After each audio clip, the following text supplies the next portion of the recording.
Just gone 6:33 this Tuesday morning. Great to have you with us here on the AM Report. I'm Michelle Craig. Now, a marathon meeting by the ANC's National Executive Committee ended late last night. President Cyril Ramaphosa announcing that all members charged with corruption must step aside in 30 days, after which they'll be suspended. The decision comes after intense speculation about the fate of Secretary-General Ace Magashule.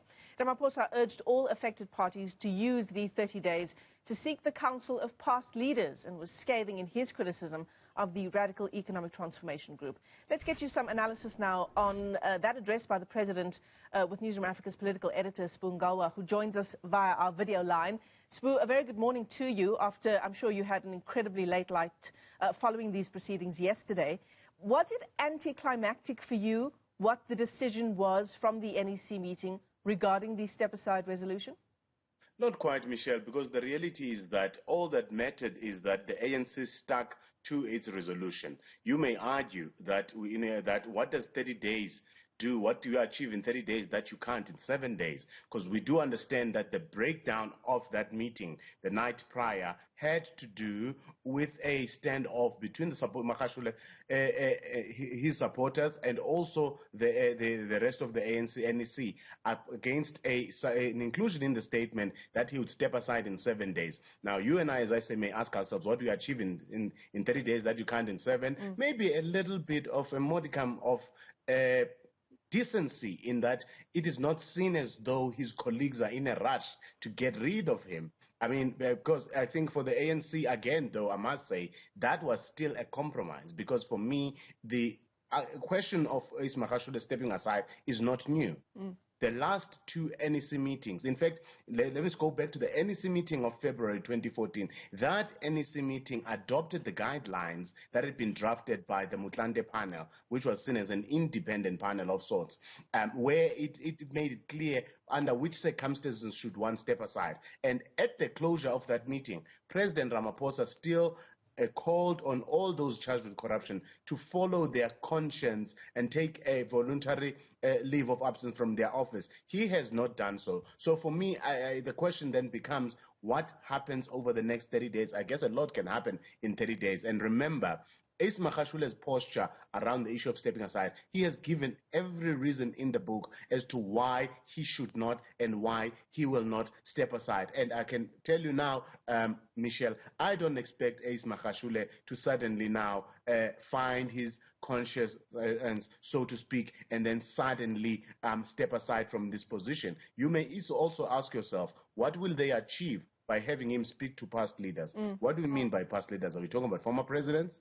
Are we talking about Jacob Zuma and Thabo Mbeki? Well, if you are, then also that will most likely not achieve anything, because we know that Thabo Mbeki was instrumental in removing Ace Magashule from the Free State. He considered Magashule to be problematic in that province. Remember, Magashule is the longest-serving ANC provisional chairman. Mbeki sent him to parliament, brought Terra Likota or Muswa Likota to the Free State to try and stabilize that province, but the reality is that did not work out. Magashule was still popular. He found a way to come back into power. So he's not going to go to Thabo Mbeki for advice.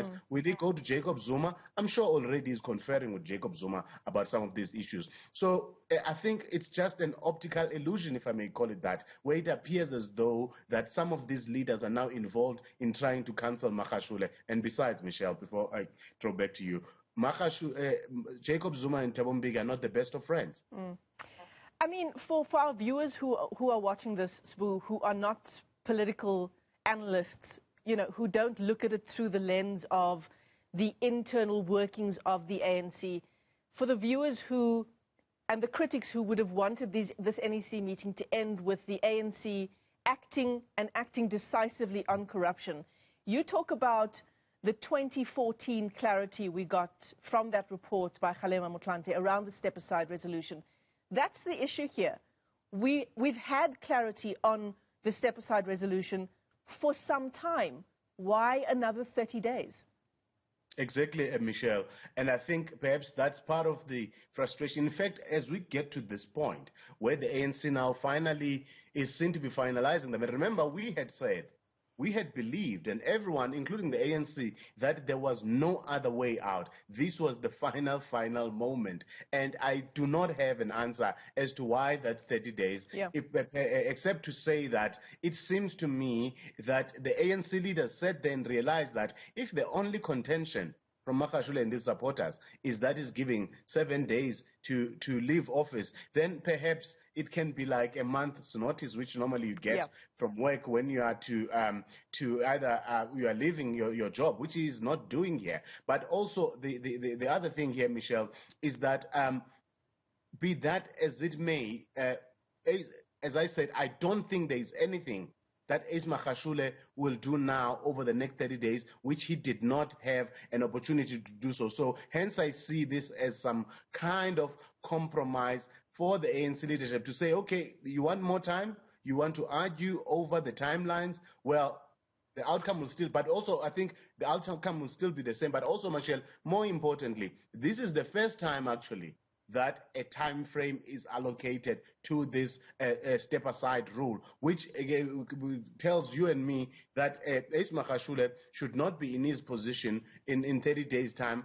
Do I believe he's going to hand it over voluntarily? I don't think so. But if he does step aside, then you have his deputy, Jesse Duarte, taking over some of those roles. And I know that most people, Michelle, as you're saying, for the benefit of the viewers, if you read that statement, it talks about the Secretary-General being the one who communicates to the provinces, to the other structures, and to the other members who will be asked to step aside. Now, you may ask yourself, how does he do that if he's also compromised? The reality is that his office is considered the SGO, which is the Secretary-General's office, which also includes his deputy, which then means that office should still be able to fulfill that role should he not be there, in that you still have Jesse Duarte as his deputy to do that. And in the provinces, you've got the provincial secretaries, because they are the heads of administration, and Magashule is the head of administration. So that responsibility on him communicating NEC, NWC, and decisions of the officials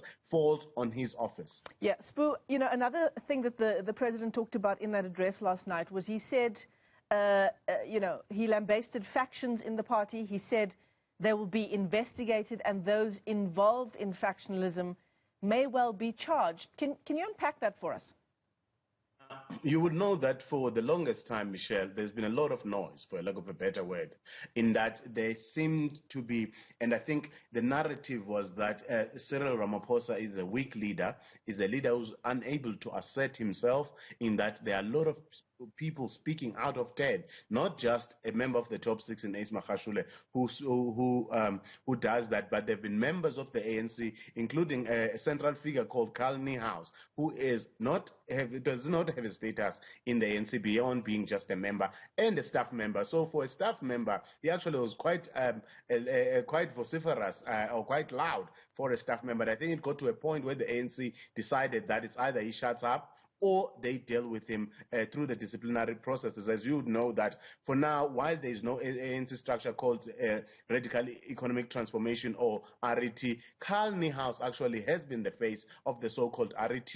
And sometimes we sit here and we see statements from RET forces. Now, there is no such a structure in the ANC. And I think that's why that statement was quite emphatic on the issue of counter-revolution, which is a serious charge, actually. It's some kind of insurgency from inside, where they are seeing some kind of a revolt or some insurgency. I'm saying that stemming from Luthuli House, and now going as far as investigating. Now, what do we expect to see? I guess now we'll get to a point where we might see someone like Carl Niehaus being disciplined by the ANC. And I think it goes further, Michelle. Also, you do know, and I think which is also quite significant here, is the decision or by the NEC, where it distances itself from attacks on the judiciary and its legitimacy. Now, that, without mentioning him by name, is a direct reference to former President Jacob Zuma. He has taken that stand to call the judges' names, to accuse them of being involved, of being part of a political campaign against him, and actually accusing them of desecrating or denigrating rather the very constitution which they are meant to implement and interpret. So for the ANC NEC to take that stance, it is quite significant at this point. And we also know that the ANC president has said now that he will appear before the State Capture Commission. I think that's quite significant. We saw the ANC in 1996 do the same thing when during the Truth and Reconciliation Commission. I guess that sends a message that says no one is above the law. I'd like, Michelle, if you do have the time, to actually listen to what the president had to say about the commission, or rather the support for the Commission of Inquiry. Several ANC leaders have made or are scheduled to make submissions to the Commission. And President Cyril Ramaphosa, that's myself, will be appearing before the Commission on the 22nd and the 23rd of April in his capacity as the current ANC President and former ANC Deputy President. The NEC views its submission as necessary to the work of the Commission and important for the broader effort to confront state capture and ensure that such activities are never allowed to happen again in our country. The NEC noted that the presiding officers of Parliament, who are ANC deployees, are also due to appear before the Commission. The President in that wide-ranging address last night. Ngalwa, thanks very much for that. Very interesting front page of the Sowetan as you and I unpack, mostly, coming from that address by the President, the factional battles within the governing party. The Sowetan has this interesting graph for us here. It says, this is the issues facing the country, and the ANC spending most of the time on factional battles when, among other things, we're also struggling with our COVID-19 vaccine rollout. Ngalwa is our political editor, unpacking that story for us.